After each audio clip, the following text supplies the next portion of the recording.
Students, applied और engineering mathematics के आज के इस लेक्चर में मैं आपको आर के मेथड आर्डर 4 के बारे में समझाने वाला हूँ। उसका फार्मूला, उसकी कुछ एग्जांपल्स आपको सोल्व करके बताऊँगा। तो आर के मेथड जो है वो आर्डर 2 जो है उसका are K method of order 2 की इक्वेशंस और क्वेश्चन जो है वो मैंने पिछले लेक्चर में आपको समझाए थे। अगर आप आर्डर 2 के क्वेश्चन को देखना चाहते हैं तो आई टैब पर क्लिक करें। अभी मैं स्टार्ट करने वाला हूँ order 4, are K method of order 4। तो are K method of order 4 जो है उसके अंदर जो के होंगे वो 4 होंगे। Are K method of order 2 के अंदर जो के होंगे वो होंगे 2। तो इसका फार्मूला है Y N plus one is equal to Y N plus one upon 6 के 1 प्लस 2 के 2 प्लस 2 के 3 प्लस के 4। ये है जी बेसिक इसका फार्मूला। अब हम देखते हैं कि के 1 के 2 के 3 और के 4 की वैल्यूज हम कैसे फाइंड आउट करेंगे। के 1 जो है h function of x n व वाई एन। तो के 2 जो है h function of x n plus H upon 2 व वाई एन प्लस के 1 अपॉन 2। तो इसी तरह के 3 और के 4 के फार्मूलाज भी मैंने यहाँ पे मेंशन कर दिए हैं। उसके बाद जी है एग्जाम्पल जो है वो बेसिकली क्या है, वो कहता है D Y over D X या F of X over Y is equal to one plus Y square, जबकि वाई 0 इज इक्वल टू 0 है। एच की वैल्यू जो है वो 0.2 है। उन्होंने कहा है कि फाइंड आउट करो वाई जो है 0.2 पे और 0.4 पे। वाई जो फाइंड आउट करना है वो करना है 0.2 पे और 0.4 पे। और उसके बाद जो है आपका जो आंसर आएगा by using numerical analysis of method R K method, उससे जो आपका आंसर आएगा उस आंसर को आपने एग्जैक्ट सोल्यूशन के साथ जो है कंपेयर करना है। तो मैं अपने इस आंसर को एग्जैक्ट सोल्यूशन के साथ कंपेयर करूंगा। ये काफ़ी लेंथी क्वेश्चन है तो एग्जाम पॉइंट ऑफ व्यू के हिसाब से इंपॉर्टेंट है। मैं आपको इसको सोल्व करके दिखाऊंगा। ये BSc mathematics, MSc mathematics, BS, UPSC, PPSC, FPSC, उसके अलावा जी कंपेटिटिव एग्जाम जैसे सीएसएस पीएमएस के एग्जाम्स के अंदर भी ये क्वेश्चन आता है, कोर्स आउटलाइन में इंक्लूड है। तो मैं स्टार्ट करता हूँ अपने क्वेश्चन को। सबसे पहले मैं लिख देता हूँ जी सोल्यूशन के अंदर मैं लिखूंगा गिवन वैल्यू क्या है, एफ ऑफ एक्स व वाई जो है वो हमारे पास है 1 प्लस वाई स्क्वायर। उसके बाद जी जो है यहाँ इस वैल्यू को हम कहेंगे X naught is equal to 0, Y naught इस वैल्यू को कहेंगे वो भी 0 है। एच की जो वैल्यू है वो है 0.2। अब हम मालूम करेंगे के 1, तो डायरेक्टली फॉर एन बराबर है 0। तो इसको मैं थोड़ा शार्ट करूंगा क्योंकि पिछले क्वेश्चन जो है मैं उसमें बेसिक चीज़ें जो है वो डिटेल वाइज बता रहा हूँ। अब सिर्फ ओवरव्यू आपको इस क्वेश्चन का समझाऊंगा। For n is equal to 0, जब एन 0 होगा तो के 1 की वैल्यू क्या होगी, k 1 is equal to h f x n y y n. तो एच वैसे लिख दिया, एफ एन 0 है, एक्स नाट व वाई नाट आएगा हमारे पास यहाँ पे। एच की वैल्यू जो है वो है 0.2। Function of F of X व वाई इज इक्वल टू है 1 plus Y square. F of X naught व Y naught is equal to क्या आएगा, 1 plus Y naught square, 1 plus Y naught square. ठीक है, तो एफ ऑफ एक्स नाट व Y naught ये है एफ ऑफ एक्स व Y is equal to 1 plus Y square. F of X naught व Y naught is equal to आएगा 1 plus Y naught square. तो 0.2 आ गया। 1 प्लस वाई नाट की value क्या है जी, 0 स्क्वायर। तो 0.2 जो है के 1 की वैल्यू आ गई। के 1 की वैल्यू जी हमारे पास आ गई 0.2। तो फॉर एन बराबर है 0। तो के 2 जो है उसका फार्मूला मेरे पास है h function of x n जमा एच बटा 2 वाई एन जमा के 1 अपॉन 2। ठीक है, तो h जो है वो है 0.2। फंक्शन वैसे लिखूंगा क्योंकि के 2 के अंदर पिछले are K method of order 2 के अंदर भी मैंने आपको समझाया था कि फंक्शन वैसे लिखूंगा। n बराबर 0 है तो X naught plus H upon 2 Y N की जगह पे लिख दो वाई 0 प्लस के 1 ओवर 2। ठीक है, तो 0.2। तो फंक्शन जो है वो आ गया ये एक्स नाट की जो वैल्यू हमारे पास है वो है 0 जमा एच की है 0.2 अपॉन 2 आएगा। वाई नाट की वैल्यू 0 है, के 1 की वैल्यू है 0.2 अपॉन 2 आ गया ये। उसके बाद ये जो है 0.2 फंक्शन है, तो पहले जो के 2 में आएगा 0.1 वाओ 0.1। ठीक है, ये आ गया जी 0.1 आ गया, ये भी आ गया 0.1। ठीक है, तो फंक्शन जो है ये x की वैल्यू है, ये है y की वैल्यू। फंक्शन के अंदर ये x की वैल्यू ये y की वैल्यू है। जब हम फंक्शन ख़त्म करेंगे तो यहाँ पे कोमा भी ख़त्म हो जाएगा और वैल्यू क्या आ जाएंगी 0.2 है। फंक्शन ख़त्म करेंगे तो ये फार्मूला है 1 प्लस वाई स्क्वायर। 1 वैसे आ गया प्लस वाई नाट स्क्वायर आएगा क्योंकि n जो है हम 0 के बराबर पुट कर रहे हैं। y की वैल्यू है 0.1 का आ गया स्क्वायर। 1 फार्मूले वाला वैसा आया। ये चूँकि x की वैल्यू है, x की कोई वैल्यू इक्वेशन के अंदर नहीं गिवन, हमने तो फाइंड आउट किया फार्मूले की मदद से, लेकिन इक्वेशन के अंदर जो गिवन वैल्यू है उसके अंदर x नहीं है, उसके अंदर 1 है तो हम 1 ही लिखेंगे। और y जो है वो है दूसरी वैल्यू। दूसरी वैल्यू इधर फार्मूले के अंदर भी है वाई स्क्वायर, तो 0.1 इधर भी 0.1 लिख के उसका स्क्वायर निकाल लेंगे। कैलकुलेटर की मदद से सोल्व करेंगे तो K2 की जो वैल्यू आने वाली है वो आने वाली है जी 0.2020। ये हमारे पास आ गई K2 की वैल्यू, ये आ गई K1 की वैल्यू। अभी मैं जानने लगा हूँ K3 की वैल्यू फाइंड आउट करना है। फॉर n बराबर है 0, K3 हमारे पास क्या आएगा, K3 आएगा the students HF XN plus H/2 YN plus K2/2। H जो है वो है 0.2, फंक्शन वैसे आएगा, ये इनटू मैं ख़त्म करता हूँ, फंक्शन वैसे आएगा x0 जमा H/2 y0 जमा K2/2 0.2, फंक्शन वैसे आएगा। x0 की जो वैल्यू है वो 0 है, h की वैल्यू है 0.2/2 आएगा, y0 की 0 है, प्लस K2 की वैल्यू क्या आई है, K2 की वैल्यू हमारे पास आई थी यहाँ पे, इधर मैंने 2 नहीं लिखा, K2 की वैल्यू आई थी जनाब 2020 बट्टे में आ गया जी 2.2, फंक्शन ऑफ 0.1 आ गया, ये भी आ गया 0.1, तो फंक्शन ऑफ 2 के अंदर 0.1 आ गया 0.101, इसको लिख देंगे जी 0.101। तो K3 जो है 0.2 है, तो फंक्शन है ये पहली वाली वैल्यू जो होगी उसको हम x कहेंगे, बाद वाली वैल्यू जो होगी y कहेंगे। फंक्शन ऑफ ये और ये फार्मूला क्या है, गिवन वैल्यू क्या है 1 + y स्क्वायर, 1 + y की क्या है 0.101 स्क्वायर। ये कैलकुलेटर की मदद से जब हम सोल्व करेंगे तो K3 की जो वैल्यू आने वाली है वो आने वाली है 0.202402, ये आई है जी K3 की वैल्यू। यहाँ पे आप जो थोड़ा सा कंसेप्ट है वो दोबारा आप समझें, मैं ये कहना चाह रहा हूँ यहाँ पे कि फंक्शन कोमे के इधर वाली और उधर वाली यानी लेफ़्ट और राइट वाली वैल्यू को आपने वैसे ही सोल्व करना है। जब एंड पे एक एक वैल्यू बच जाएगी कोमे के लेफ़्ट और राइट पे और साथ में फंक्शन भी लिखा होगा, तो फंक्शन को हटाना है और दरमियान में कोमे को भी हटाना है। तो ये x की वैल्यू है, ये है y की वैल्यू। तो मेन इक्वेशन आपने यहाँ ला कर रखनी है, उस इक्वेशन के अंदर जहाँ पे x होगा उसकी जगह पे ये लिख देंगे, जहाँ पे उस इक्वेशन के अंदर y होगा उस पर लिख देंगे ये y वाली सेकंड वैल्यू। तो इस तरह K3 की वैल्यू हमें फाइंड आउट होगी। K4 जो है फॉर n बराबर है 0, K4 जो हमारे पास है वो है जी xn plus h xn plus h yn plus K3।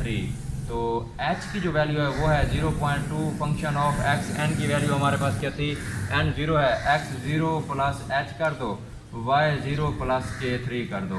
तो 0.2 है, फंक्शन है x0 की 0 है, h की है 0.2, इस यहाँ पे लगा दिया मैंने कोमा, y0 किया है 0, K3 किया है 0.202042, तो 0.2 फंक्शन आ गया 0.2 वाओ 0.020402, ठीक है। तो जो फंक्शन जो है, इस फंक्शन को जब मैं हटाऊंगा तो ये x की वैल्यू है, ये y की वैल्यू है, इसको मैंने हटा दिया 0.2, 1 प्लस 0.20200402 जो है इसका स्क्वायर ले लूँगा, यहाँ पे इंटू है 0.2, इसका जो आंसर आएगा K4 का वो हमारे पास आएगा 0.2081, ये आएगा हमारे पास फार्मूले का K4 की वैल्यू।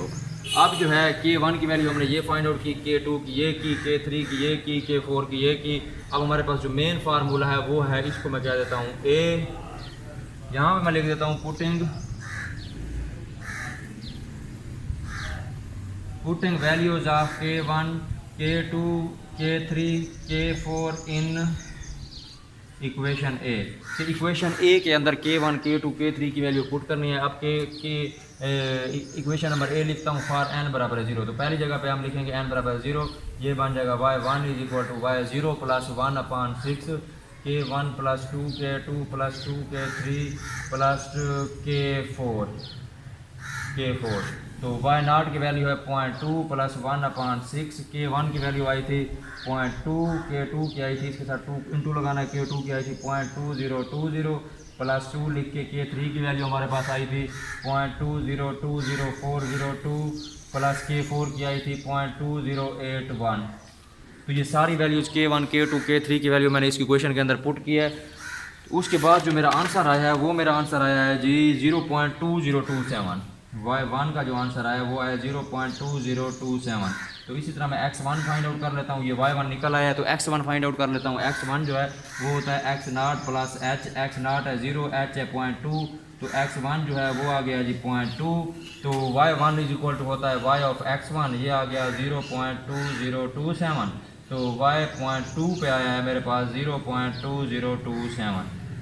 0.2 पे y जो है 0.2 पे आया है 0.2027। तो ये हमारी आ गई एक इटरेशन। हमने चूँकि फाइंड आउट करना था y 0.2 पे और 0.4 पे और उसका एग्जैक्ट सोल्यूशन भी फाइंड आउट करना था। तो अभी मैंने y जो है 0.2 पे फाइंड आउट किया है, इसी तरह 0.4 पे फाइंड आउट करूँगा, उसके बाद जो है वो मैं उसका एग्जैक्ट सोल्यूशन लिखूँगा। अभी मैं जल्दी से इसको साफ़ करके मैं आपको 0.4 पे जो है y वो फाइंड आउट कर देता हूँ। ये फार्मूला और ये वैल्यू रहने देता हूँ, यहाँ से मैं करता हूँ साफ़ कर दिया जी। अब जी जो है सेकंड इटरेशन के अंदर मैं x1 की वैल्यू लिखता हूँ। x1 जो है 0.2 है, y1 जो है वो है 0.2027 और h जो है वो है 0.2। अब मैं लिखता हूँ for n is equal to 1। n is equal to 1 जब फार्मूले में लिखेंगे तो k1 की वैल्यू हमारे पास आएगी h f x n y n। इसको मैं लिखूँगा जी h वैसे आया, f of x n y n बराबर हो जाएगा, फंक्शन को हम हटाएंगे तो ये आ जाएगा 1 प्लस y नॉट, चूँकि n बराबर 0 है तो ये आ जाएगा y1 प्लस y1 स्क्वायर। तो h की वैल्यू 0.2 लिखूँगा, 1 वैसे आया, y1 की वैल्यू है जी 0.2027 स्क्वायर। तो ये k1 की जो वैल्यू हमारे पास आएगी, k1 आएगा 2082। अब मैं लिखूँगा भी इसी तरह फॉर n बराबर है k1। k2 की जो वैल्यू आएगी मैं डायरेक्ट लिख देता हूँ, k2 is equal to h function of k2 n की जगह n बराबर 1 है तो ये आएगा x1 प्लस h अपान 2 y1 प्लस k1 अपान 2। ठीक है, तो h जो है 0.2 है, फंक्शन वैसे आएगा। x1 की वैल्यू जी है हमारे पास, x1 की वैल्यू कहाँ पे है, x1 है जी ये 0.2 प्लस 0.2 अपान 2 y की है, y1 की है 0.2027 प्लस 2081 अपान 2। तो 0.2 है, फंक्शन वैसे रहेगा, उसके बाद जी क्या है जी, ये आ गया 0.3068, 0.3 के बाद 3068 आ गया जी। अब फंक्शन है, ये x की वैल्यू होगी, ये y की वैल्यू होगी। मैं फंक्शन ख़त्म करूँगा तो 1 लिखूँगा, इक्वेशन लिखूँगा 1 प्लस y1 स्क्वायर। तो y जो है वो दूसरी वैल्यू है 3036, तो y को हटा के मैं 3036 लिख देता हूँ, 0.3036 0.3068, इसको मैं स्क्वायर कर देता हूँ। तो k2 की वैल्यू जो मेरे पास आएगी वो मेरे पास आएगी 0.2182। तो जिस तरह इटरेशन फर्स्ट के अंदर मैंने फाइंड आउट किया था, तो इसी तरह वैल्यू जो है k3 के अंदर पुट करेंगे। तो k3 की वैल्यू हमारे पास आएगी जी 2194। k4 की वैल्यू इसी तरह मैं फाइंड आउट करूँगा, वो मेरे पास आएगी जी 0.2356। तो k4 की वैल्यू मेरे पास इस तरह आएगी। k1 और k2 की मैंने वैल्यू फाइंड आउट की हैं, k3 और 4 जो है वो मैंने खुद वैल्यूज़ लिख ली हैं। तो अभी मैं k1 k2 k3 k4 जो है सेकंड इटरेशन में वो मैं इक्वेशन के अंदर पुट करूँगा। उसके बाद मैं देखता हूँ कि मेरा आंसर क्या आने वाला है। तो मैं जल्दी से इसको साफ करके, तो मैं जो है putting equation k1 k2 k3 k4 in equation number A, इसको मैंने कर दिया जी पुट। तो फॉर n बराबर है 1, पिछली इक्वेशन में मैंने n बराबर है 0 पुट किया था, यहाँ पे करूँगा दूसरी इटरेशन में n इज इक्वल टू 1। तो ये आएगा y2 बराबर है y1 आएगा, y1 की वैल्यू हमारे पास है जी, y1 की वैल्यू है हमारे पास 0.2027 प्लस 1 अपान 6। k1 की वैल्यू क्या आएगी 0.2081 प्लस 2, k2 की वैल्यू आएगी 0.2182 प्लस 2, k3 की वैल्यू हमारे पास आएगी 0.2194 प्लस k4 की वैल्यू आएगी 0.2356। तो y2 जो है इसकी वैल्यू हमारे पास आ गई y2 की वैल्यू हमारे पास आ गई 0.4227, 0.4227। तो इसी तरह हम x2 की वैल्यू फाइंड आउट करेंगे, x1 प्लस h। x1 जो है हमारे पास उसकी वैल्यू है 0.2, h की वैल्यू है 0.2, x2 बराबर है 0.4 आ गया हमारे पास। तो y2 को हम लिख सकते हैं y ऑफ x2 बराबर है 0.4227, y ऑफ 0.4 जो है ये आ गया 0.24227। तो y की जो वैल्यू है 0.4 पे उसका जवाब आया है 0.4227। इस क्वेश्चन में मैंने सबसे मुख्तसर ये किया है कि K3 और K4 की वैल्यू फाइंड आउट नहीं की, बाकी मैंने पूरा क्वेश्चन सोल्व किया है। अभी यहाँ पे फर्स्ट इटरेशन का है y 0.2 पे, यहाँ पे आ गया है y 0.4 पे। उसके बाद मैं आपको एग्जैक्ट सोल्यूशन के ज़रिए ये क्वेश्चन सोल्व करके बताता हूँ। एग्जैक्ट सोल्यूशन कैसे होता है? Exact solution dy over dx is equal to 1 plus Y square है। यहाँ मैं लाइन लगा के छोटा सा इस साइड पे कर देता हूँ। ये dy वाली अलग करेंगे, dy over 1 plus Y square dx वाली करेंगे अलग, dy वाली अलग करेंगे, यानी ये यहाँ पे आ जाएगी, dx वाली यहाँ पे चली जाएगी। उसके बाद मैं लूँगा इंटीग्रेशन जो है ये आ गया जी tan inverse y is equal to x plus c. ठीक है, tan इनवर्स y का जो डेरिवेशन है वो ये है, तो इसका इंटीग्रेशन हो जाएगा tan इनवर्स y। तो अब हम बाउंड्री कंडीशन की जो वैल्यूज है वो पुट करूँगा, y0 is equal to 0, y0 is equal to 0, यानी x बराबर है 0, y बराबर है 0, x बराबर है 0 और y बराबर है भी 0 प्लस c, तो c बराबर है 0 आ जाएगा। c 0 आ गया तो ये इक्वेशन है a1, तो c जो है इस इक्वेशन में पुट करें तो ये जवाब आ जाएगा tan inverse y is equal to x। तो इधर tan इनवर्स जो है इनवर्स में है, दूसरी साइड पे जाएगा पॉजिटिव में हो जाएगा, y is equal to tan x, y is equal to tan x, y is equal to क्या हो गया tan x, y is equal to tan x, ये इक्वेशन है y is equal to tan x। तो उसके बाद ये जो है y अगर हो 0.2 पे, y हो 0.2 पे, y किस पे हो 0.2 पे हो, तो tan जो है वो हो जाएगा जी 0.2 पे 0.2027, y जो होगा 0.2 पे और 2027 होगा। तो देख लें ये आंसर और ये आंसर है सेम। अब दोबारा y बराबर है tan x, y बराबर है tan x, y को कर दें 0.4 और x जो है वो 0.4 पे आएगा। ठीक है, वो आएगा 0.4 पे, यही वाला आएगा 0.4227, y जो है 0.4 पे आएगा 4227। तो लिहाजा साबित हुआ कि हमारा एग्जैक्ट और न्यूमेरिकल एनालिसिस के जो आंसर हैं वो आए हैं बराबर। y 0.4 पे ये आया है न्यूमेरिकल सोल्यूशन से, एग्जैक्ट सोल्यूशन से ये, y 0.2 पे ये आया है एग्जैक्ट सोल्यूशन से और न्यूमेरिकल सोल्यूशन से ये। तो स्टूडेंट्स उम्मीद है ये मेरा आज का क्वेश्चन आपको समझ आया होगा, आपने इससे कुछ लर्न किया होगा। तो मिलता हूँ मैं अगले लेक्चर में आपके साथ किसी नए टॉपिक के साथ, तब तक के लिए मैं आपसे इजाज़त चाहूँगा। अल्लाह हाफ़िज़। Thank you.